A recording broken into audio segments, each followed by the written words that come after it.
Yesterday, very popular political commentator Tucker Carlson did a 2.5-hour interview with a man named Nathan Apfel, who they dedicated 15 minutes of their conversation to talking about the Church of Jesus Christ of Latter-day Saints and how they are misusing tithing funds. And we've got a lot to correct, a lot of things to give more nuance and correction to. It's going to be a good conversation. All this and more. My name is Jackson Wayne Paul, and welcome to Latter Daily Saints.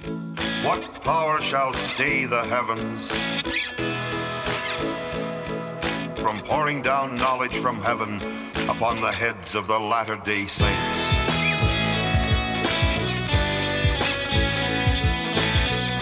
Before we get into all the excitement, gentlemen, I wanted to mention that we're going to be speaking at the Firm Foundation Expo on Friday, April 17th at 7:15.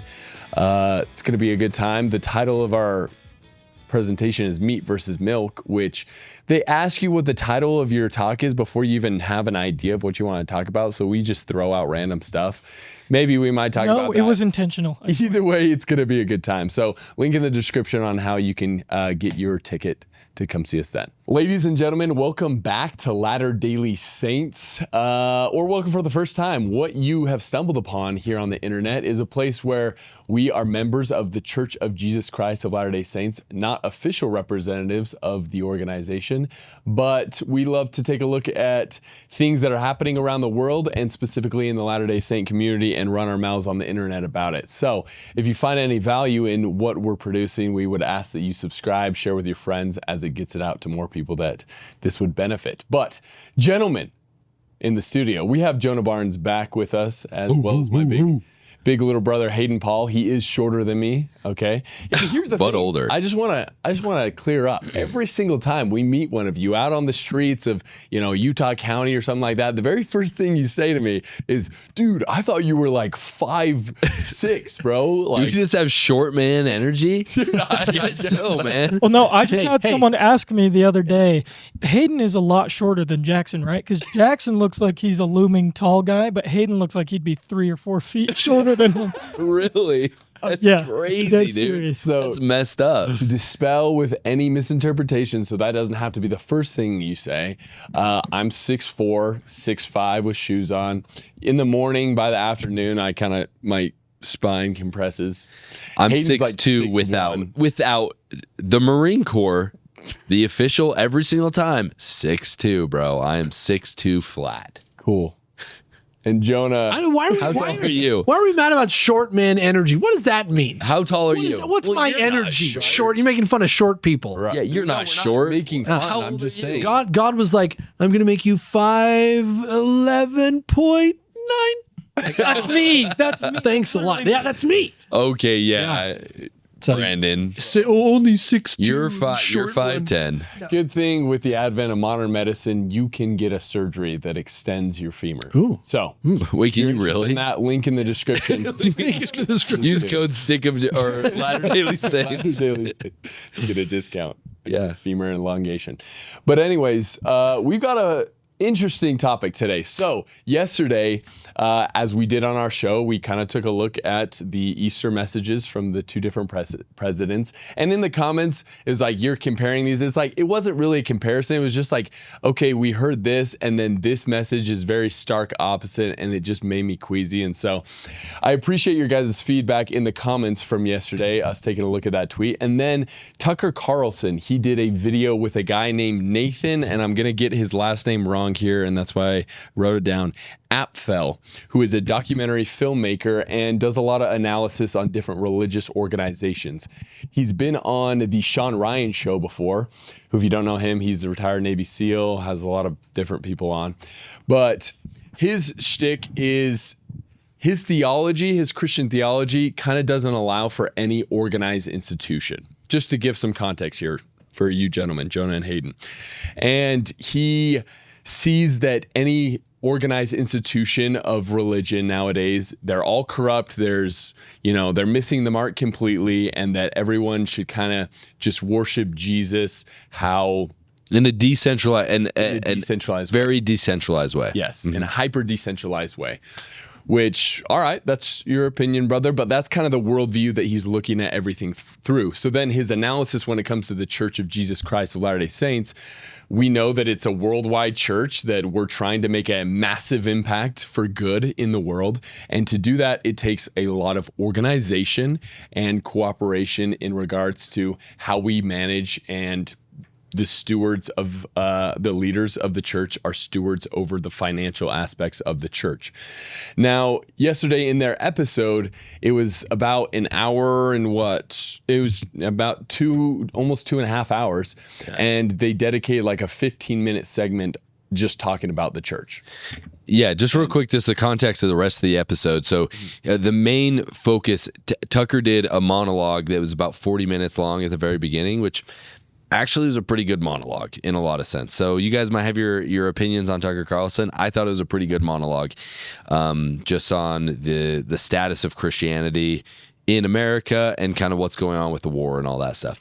Then he gets on, and the main focus of bringing this guy on is he audits mostly like mega churches. Like he goes to like mega churches and he kind of audits them and sees like what they use their funds for. So he was specifically talking about Trump's spiritual advisor, which we referenced yesterday, and kind of went through kind of the sketchy financial stuff with her church and how much money they're making. And so he looks at these mega churches and he's like, looks at the what's Billy Graham's son's name? I can't remember. It's like Zachary Graham or something. He looks at that one pastor. Why am I blanking on his name? You know, that has like the devil eyes. Oh, it's like Kenneth Copeland. Kenneth Copeland. Yeah. Like, Kenneth Copeland. The devil eyes. Yeah. Kenneth Copeland. He looks at the Kenneth Copelands of the world and he's like, hey, these guys are saying that they are a nonprofit, they are a church, but really they live in these massive mansions and they have private jets. Yeah. So I think it's pretty clear that Nathan Apfel and Tucker Carlson watched our episode yesterday. 100%. Yes. I'm pretty sure they They're watched that responding and to they're us. responding to us. That's pretty. Exactly. And so in this episode, in this little tangent they go on, he talks about the church. And actually, Brando, I hate to do this to you, but can we go back to the timestamp of 1 hour, 20 minutes, and 10 seconds? I know we usually like 1 second earlier or later, Brandon. Don't blow this, You're gonna Brandon. get That's all right. Blow this. 5 is better. Okay. So this is kind of how they start talking about the church. And then we're going to skip forward to that other timestamp I sent you, Brando, to get into the meat of what we're going to be having. Hopefully a very fruitful and nuanced discussion about for people that I've personally had conversations with that they struggle to kind of reason with what we're about to take a look at here. But this is how it first comes up in the conversation between Tucker and Nathan. 1913 and then the 14-point checklist. That's amazing. So some of these churches have become very rich, it sounds like. Very. Yeah, the LD, the Mormon church, they're sitting at like 350 billion in net assets, billion with a B. They're the second largest private landowner in the U.S. now. They'll hit $1 trillion in market assets if they keep the market profits in the next 15 years. Why? It's just crazy. What's the point of any church having that much money? Well, they'll say it's for a famine, and they'll say it's for the second coming. That's literally their argument. Yes. And so you go, okay, I'll even give you that. Ready? So, and they use the story of Joseph and the famine in Egypt as an example. They have the largest ranch in Florida. Mm-hmm. Well, they're turning it into a city. Deseret? Yeah. They want to build a, I can't remember, 133,000 acre city. Yeah, they're working on that right now. Interesting. All right, you can pause it there. So this is kind of how they get into it. They're talking about nonprofits and the 14-point checklist, and a lot of people that unfortunately they take advantage of this and they classify themselves as a church to then go about and get financial benefits of being a nonprofit treated as a church when it comes to the IRS, right? And here's the thing about it. Everyone that criticizes the church for having, $350 billion or whatever, I kind of chuckle a little bit because every single detractor of the church thinks that they would be a better steward over the church's money. Everyone else, they would know how to exactly handle that much amount of money. And of course, the answer is give it away just to everyone who needs it, who says that they need it. You know what I'm saying? And we've done episodes about this before that going over the CARE report about how $1.4 billion of humanitarian aid was given in 2025. And really, if you think about it, if you really want every single penny to be maximized for benefiting others in a humanitarian capacity, you have to be very wise about the organizations that you partner with, the different programs that you participate in, and being very wise over the stewardship of that money. And so the fact that they were able to move $1.4 billion worth to the benefit of others' humanitarian needs is pretty impressive when it comes to all that would entail. And Yeah. I don't know. What do you guys I just want to say, like, he makes this claim that the reason for, which I don't know, has there been an official reason for the fact that we say all this money? He's like, it's because of famine, right? They're looking at Joseph of Egypt, 7 years of plenty, 7 years of famine, right? And I don't remember that. And I mean, There's never been an official. that's never been an official thing. And I empathize with someone from the outside that doesn't understand and hadn't watched the episode. He obviously watched all the other episodes of Latter Daily Saints, but he didn't watch the one where we had that awesome quote. Was it from Bonnie Cordon or who was it? Oh, no, it was the Relief Society. Sharon Eubanks. Sharon Eubanks. Yeah, Eubanks. Sherry Eubanks did this awesome talk where she said, you know what? The best thing that alleviates people out of poverty, do you know what it is? Education? It's making temple covenants. Oh. She says that when you make temple covenants and you take your faith seriously and you keep those covenants, you are given the attributes of someone who can take themselves out of poverty, right? Yeah. And one thing that I just want to point out is those who are not endowed members of the church, those who do not understand what the temples are and why we have them, they think that there's a celestial, terrestrial, and celestial way of helping people. The terrestrial way, I think, is like, yes, just helping them humanitarianly. Like, it's a good way to help people. But the best way to help people is to share the gospel. And you have that quote where it talks about how the world would take people out of the slums. Right. Jesus takes the slums out of people, and they take themselves out of the slums. Have faith that people can lift themselves if given the right tools in the gospel. And we all came back there somewhere. There's a Paul, there's a Barnes, there's a whomever who was a pauper, who was an absolute pauper. And it was education and hard work and the gospel who got us to where we are. Hey, I remember this guy, Nathan Apfel. I recognize this guy. Why do you He's the guy who was on the religion. He does the religion business. That's why he's being interviewed. That's him. Yeah. He's the guy who's like, they check your bank statements. Do you remember this guy? Yeah, remember this guy? Yeah. He's like, oh, and somebody says, make sure you pay your how do they tithing. know that they're paying their tithing? It's like, because they check your bank statements. The bishop will say, show me your bank statements. No, wait, they won't really do that. Oh, yes, they will. Oh, yes, they will. Yeah, this is the guy. That's crazy. He's wild. He's a lot of fun. And so obviously he's coming from a worldview that, anything church does bad if it has more. I'd be curious. Okay, what is the proper amount of money for an organization to have a big, huge impact, but not, go too far as you were insinuating that the church has. Right. So let's do this. So at Nathan Apfel's church, when someone new moves into the ward, instead of sending all the elders over to lift their piano, we're going to make it fair and assign it out to one elder has the month of June, another elder has the month of July, and anybody who moves in, that one elder goes and moves all their pianos by himself. Right? It's a better way to do it. Or else what? You're going to show up with all these elders? What do you need all these elders for? That's a little suspicious. Accumulating all these elders to move one piano.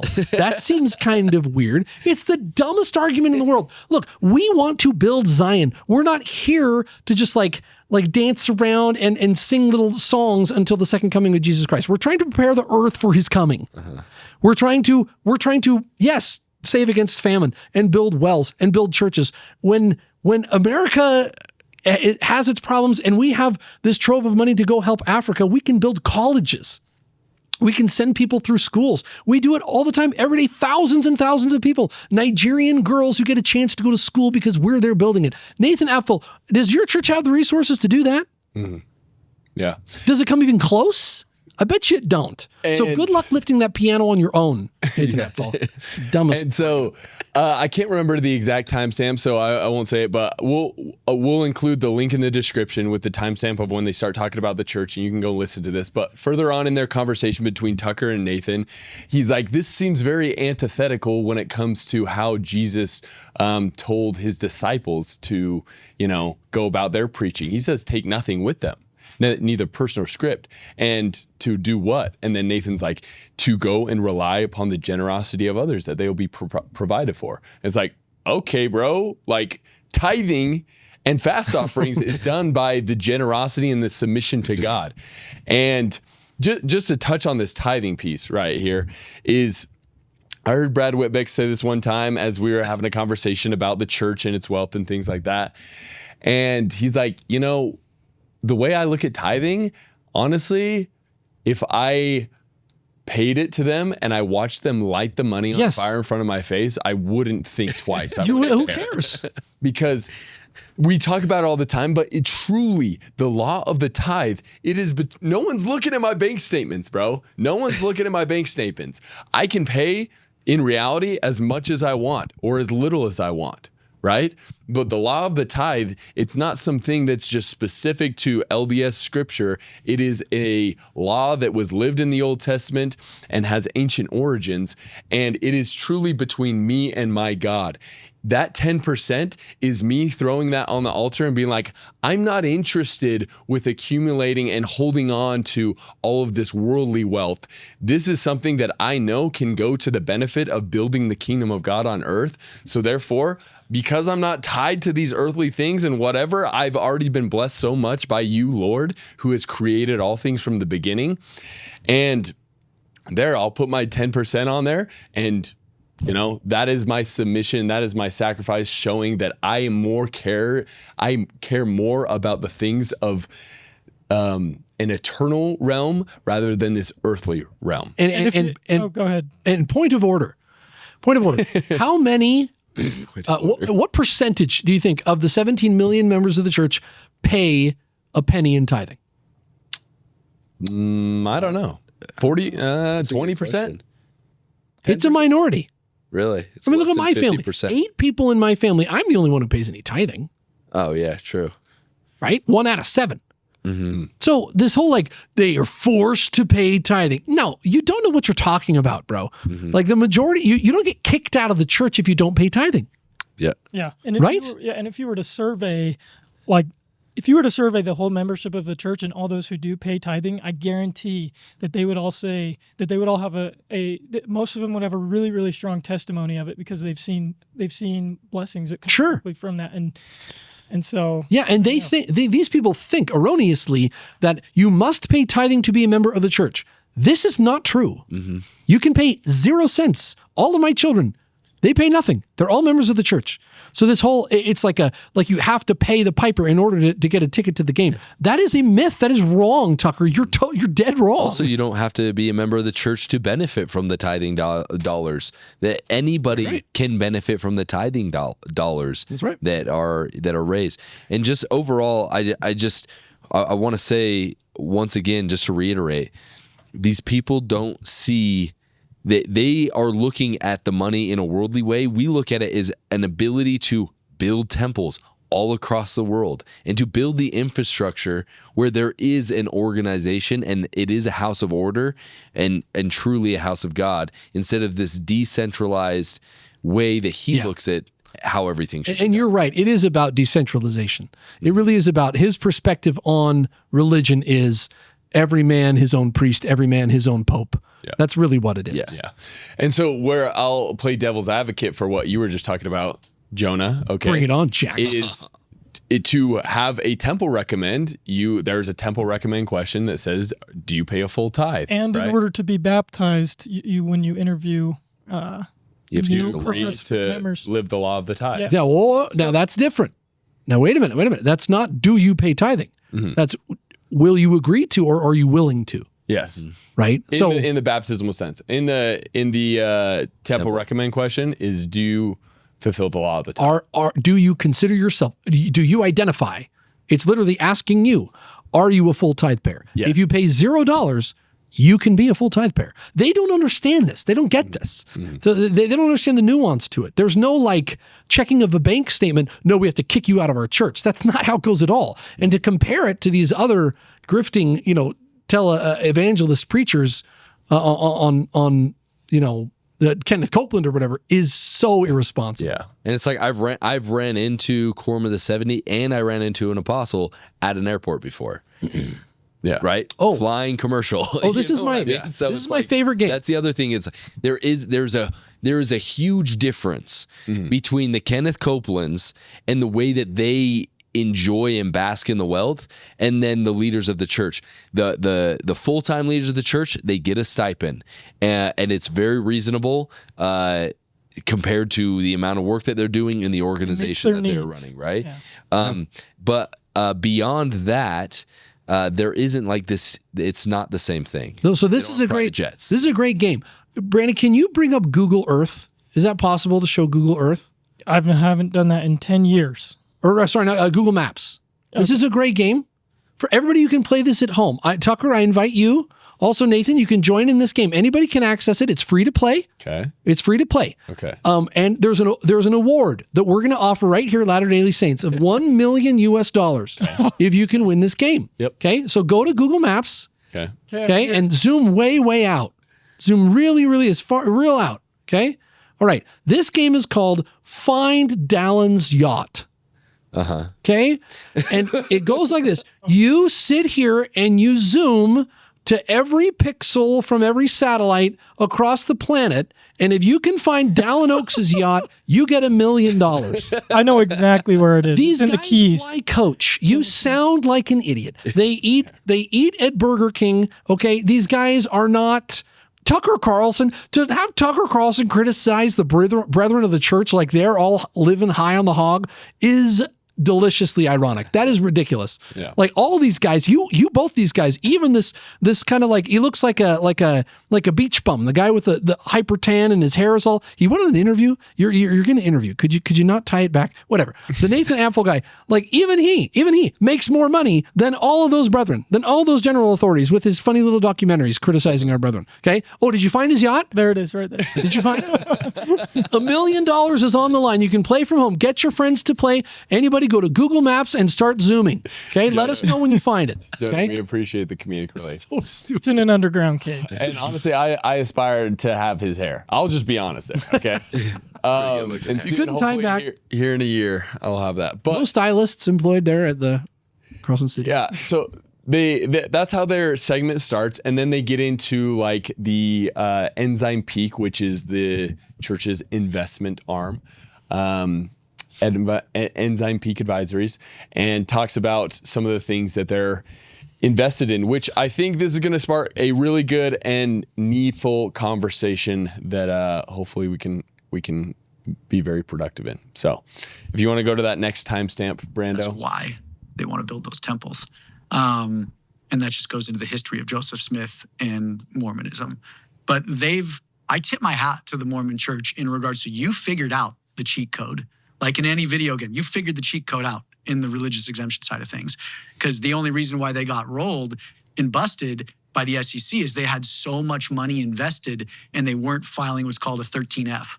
So when you have $100 million invested in the market, you have to fill out an informational 13F, which is just an informational filing saying, hey, here's my stock, here's our stock portfolio, because you could technically sway the market. Of course, yeah. And they have billions, tens of billions invested in the market.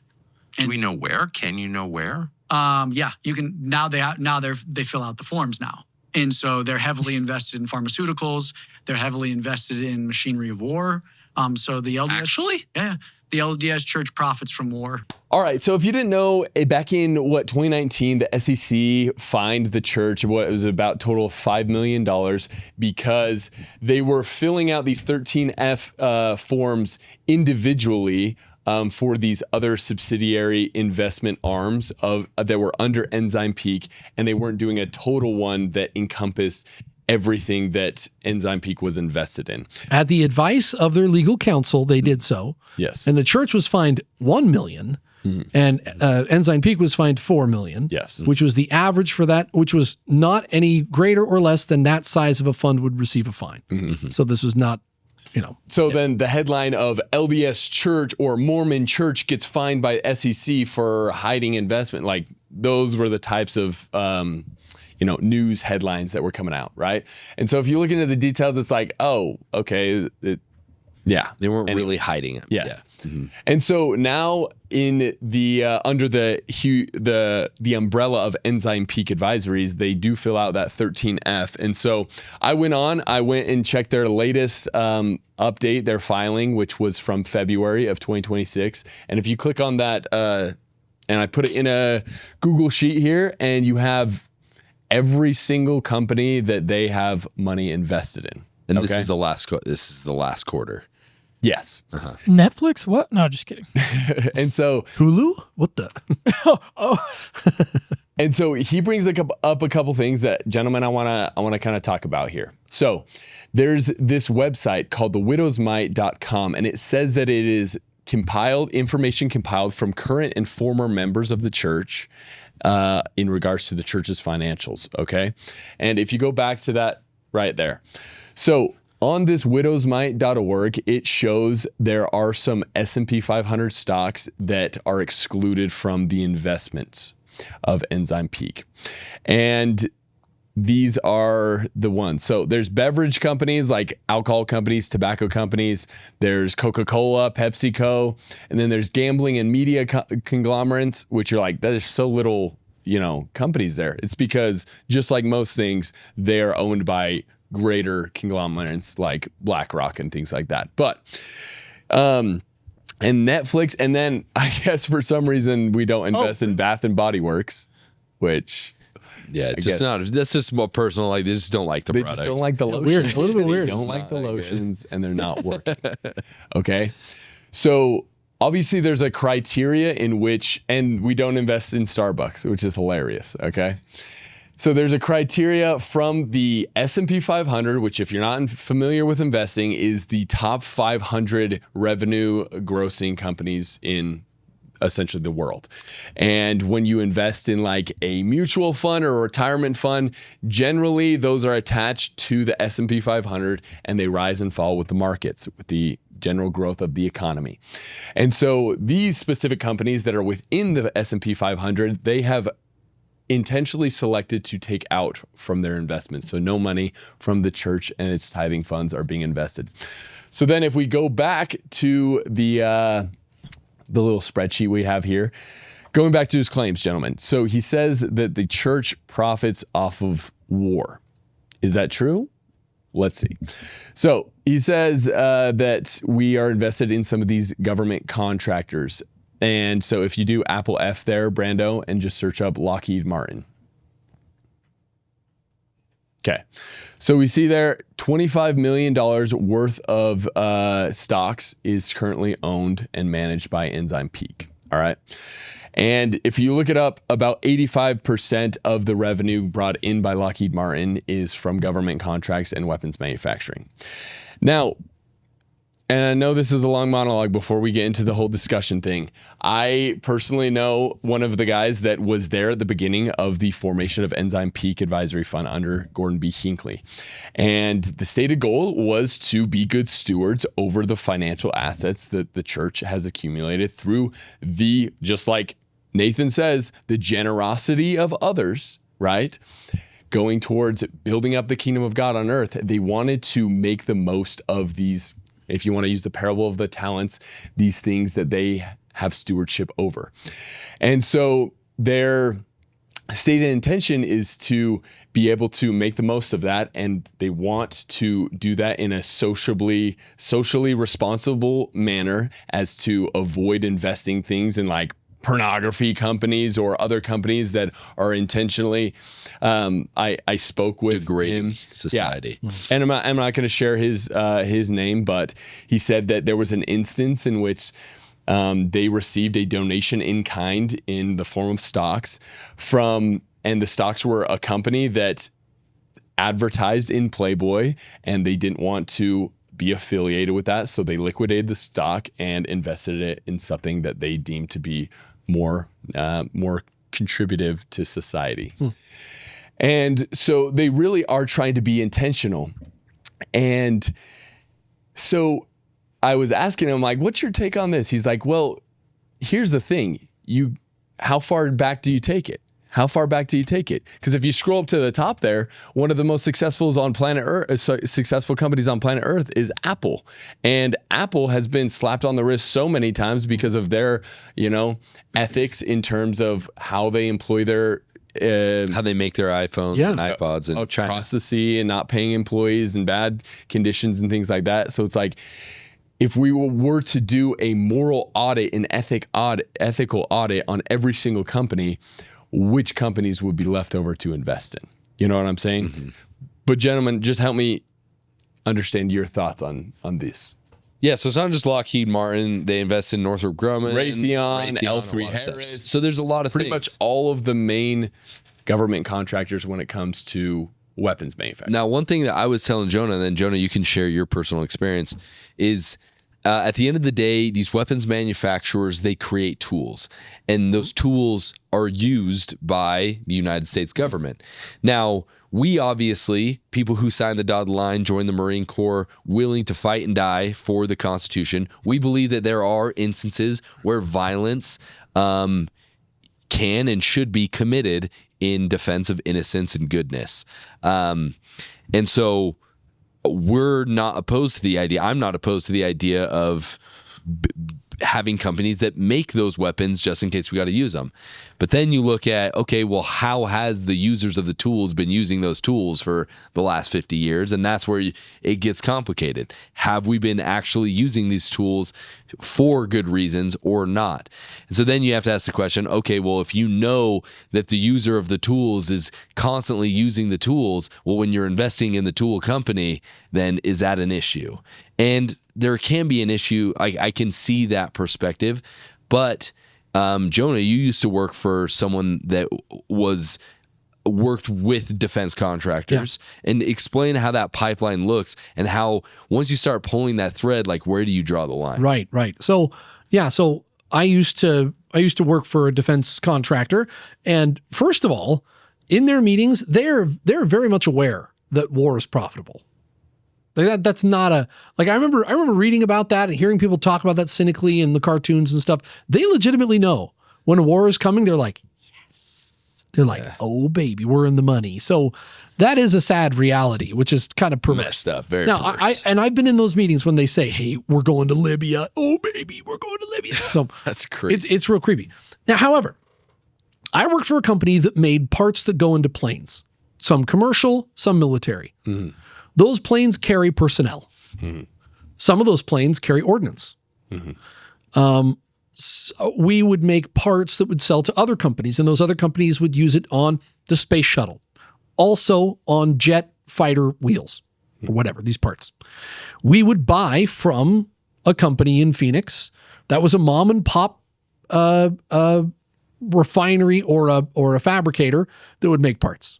And we were all their business. We were 90% of their business. And all their vendors that they would buy from, they were 90% of their business. So in the supply chain, at what point do you say all of you are benefiting from, bombs or from war? At what point do you cut it off? And because these guys, they're steel fabricators. They don't know what the heck. Okay, they sell it, they make money for it, and then 3 or 4 steps down the line, it reaches a vehicle that might be carrying an ordnance. Look, I don't like violence either. I think it's abhorrent, and I think Christ was the Prince of Peace. But if you look at the church's portfolio, the vast majority of their investments are not. In this guy, of all the things he points out, he's like, well, they invest in military. You know that they invest in defense contracts, and you're like, in the pie chart of their investments. Actually, $25 million sounds like a lot, Lockheed Martin. Out of $3.5 billion, that's very little. And so this guy wants to paint it as if we're trying to lobby. And then, of course, Tucker Carlson picks up on it and says, well, what did they do with the COVID vaccine? They went around telling people to get it. They're probably lobbying to declare war on people because they know it'll make them money. There's zero evidence the church does that. That's It's actually contrary evidence. contrary evidence. We preach the gospel of love and peace everywhere that we go. And so I think if everybody checked their investment portfolios, I think you would find things in there that you could justifiably say, is this an ethics violation? And the church is delicate about it, but instead of getting credit for not profiting off of tobacco companies, they're being criticized because they invest in some companies that part of their business is military weapon. And I think, well, geez, guys, if we're just tearing down every institution on the planet, then just come out and say it. There should be no institutions on the planet. I think the church is the greatest engine for good in the world. I think it is run by some of the most prudent and wise men in the world. I am deeply proud to be a member of it, and I don't care if they set my tithing on fire. I am proud to be a member of the Church of Jesus Christ of Latter-day Saints. Yeah. And that's basically his worldview. If you listen to the episode, like he says, people are great. I know some great members of the church, but all institutions, they're all corrupt. Every single institution is corrupt. And so he's very much of that mindset that anything that's an institution is bad to go. And so, yeah, it is tough because, yeah, I look at this, I look at the military industrial complex, and I see, the motives in which we invaded the Middle East back in the early 2000s under the guise of weapons of mass destruction that we know now is false information and was false pretenses. And many people died and a lot of money was made. It's tough because you have these companies that the church is invested in, and then those who are stewards over how those assets get managed, like get used, that are produced from these companies, in my opinion, are doing it unrighteously in many senses. It's like, well, then I guess the churches, because it is a factual statement, if the church is invested in Lockheed Martin and their stocks go up because war is happening, the church is directly profiting off of war. That's just a factual statement. Yeah. Now, the way it's being framed as they have an incentive to promulgate more wars and conflict in the world so that they get more money and things and they can continue to fly coach and build their stupid church buildings to administer the ordinances of, salvation. Ordinance. The ordinances of ordinance. They may Ordinances of destruction. provide ordinance. So you look at the church as an institution, the stated, efforts of it is to administer the ordinances of salvation, right? Provide as many people as possible on planet Earth the opportunity to understand and be taught the restored gospel of Jesus Christ, accept it, take upon themselves the covenants of baptism and progress in the covenant path, and ultimately go to a temple, make those sacred covenants. And we see, just as we watched with that clip from Sharon Eubanks, someone that goes into a sacred temple of God and takes upon themselves those covenants and lives up to them ultimately has the tools and will develop the attributes necessary to, like we said in the beginning, take themselves out of negative financial situations, right? If they are to fulfill those covenants. And that's not the intention for it. That's just a byproduct. That's just a byproduct from faithfully living your temple covenants. Yeah. And that's why I think in the scriptures, it says that setting your hearts upon riches is where you go wrong when it comes to accumulating wealth. Because just as when Jesus was crucified, then it says a rich man named Joseph of Arimathea then went to Pilate and said, "Give us Jesus's body so that we may bury him in the tomb." That was Joseph of Arimathea's tomb, right? Mm-hmm. And it says he was also a disciple of Jesus. Wait a second. You can't be a rich man and be a disciple of Jesus. Right? He told that guy to sell all of his goods and said it's more likely that a camel fit through the eye of a needle than a needle. Where's Nathan Apfel? Circa 33 AD. Yeah. Go get this guy. Yeah. And so, it's I wanted to have this conversation because it can very easily be framed in the way that they are and cast doubt and frustration. Like when I initially heard that, I'm like, yeah, What the heck? That seems a little strange. And you're not. That's not an unfounded worry. Yeah. That there is a lot of money, and money can be treacherous and it can corrupt people. Yes. And so the church is very careful, rightfully so, and has all kinds of regulations. I've collected tithing before, and when you're off by a nickel, you're calling that little girl, that 11-year-old girl, you gave a nickel too much. What do you want us to do with that nickel? Do you want us to bring it back to you? A nickel! A nickel. The church is very careful with their finances in a way that we could only hope and dream that our governments and other institutions would be a tenth that responsible with their money. Yeah. And so the church does that, it's not superfluous. We need to be very careful because people do want to benefit off of bad things. Two things. First, for someone like him that's like, the fact that they're a nonprofit, like, it's just so bad. And it's like, so you want some of that money to go to the government? That's actually dropping the bombs? The government is the best steward for our money. You know what I mean? How you got to afford tickets to Epstein Island That's always somehow. bothered me. I think we should all be nonprofits, not pay tax to the government. That's what I would like. Two, I think that there's something to be said. Maybe now I'm not on Ensign Peak investor. I don't work for Ensign Peak, right?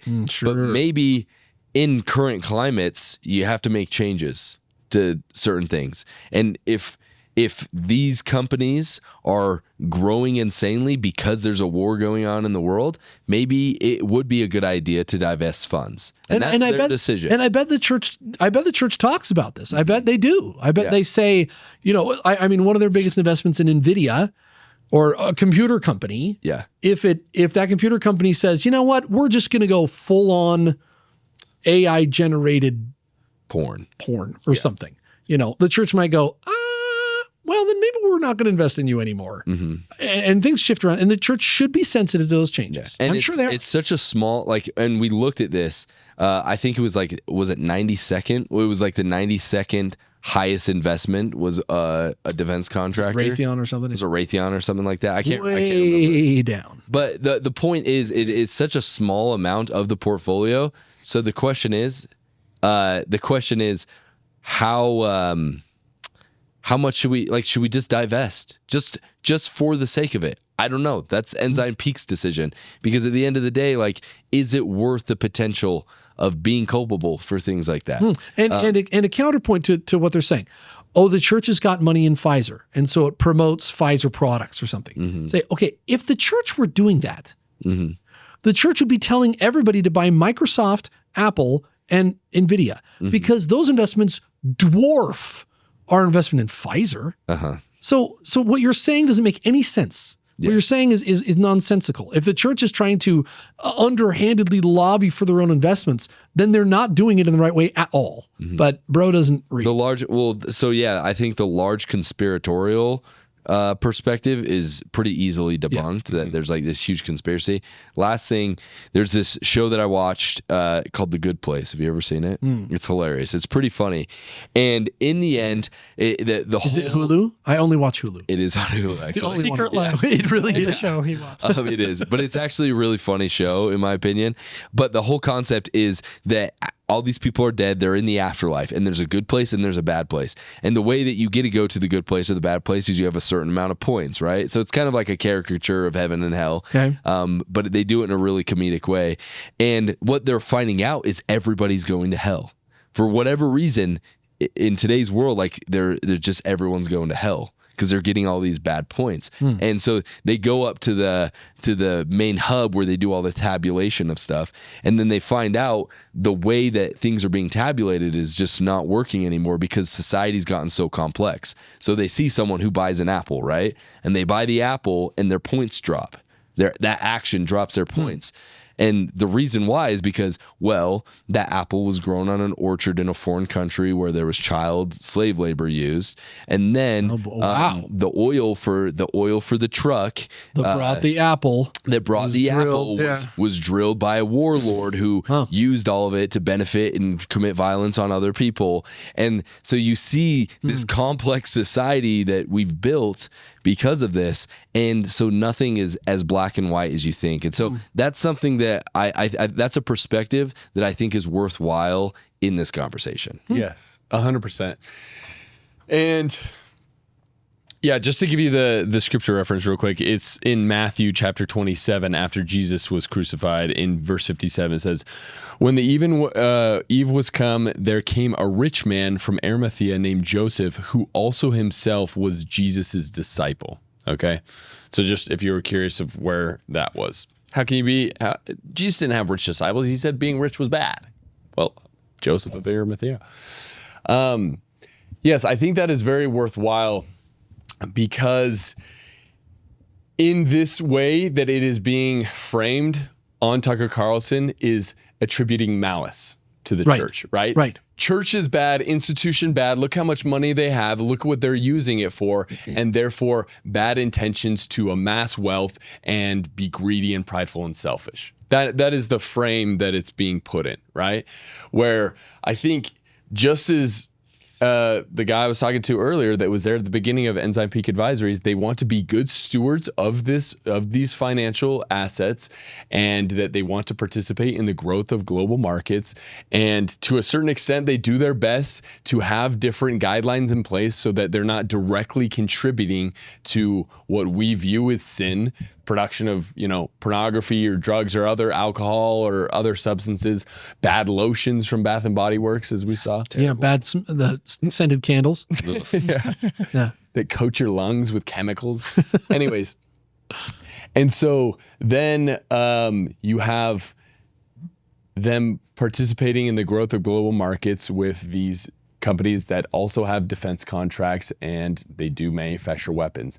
Now, then can you draw the conclusion that, they profit off of war, so therefore they must be in favor of all these things because they're making a whole boatload of money so they can continue. And the solution is the moment they take that money out of those investment portfolios, it gets taxed as capital gains, and every penny goes to buying bombs or tickets to Epstein Island. Exactly. So I'm fine with them keeping their investments there. Exactly. So hopefully that gives you a little bit more nuanced view of the church's investment funds. And when you see things like this on Tucker Carlson, which this has over 1.4 million views now, and they spent literally like 10 to 15 minutes just talking about the church. And so definitely not going to contribute to people's positive opinions about the church. And lastly, if you have found Dallin's yacht, please submit your finding with the GPS coordinates to Dallin's yacht at the Stick of Joseph channel.org. And we will, with your bank information, and we will forward you $1 million. $1 million.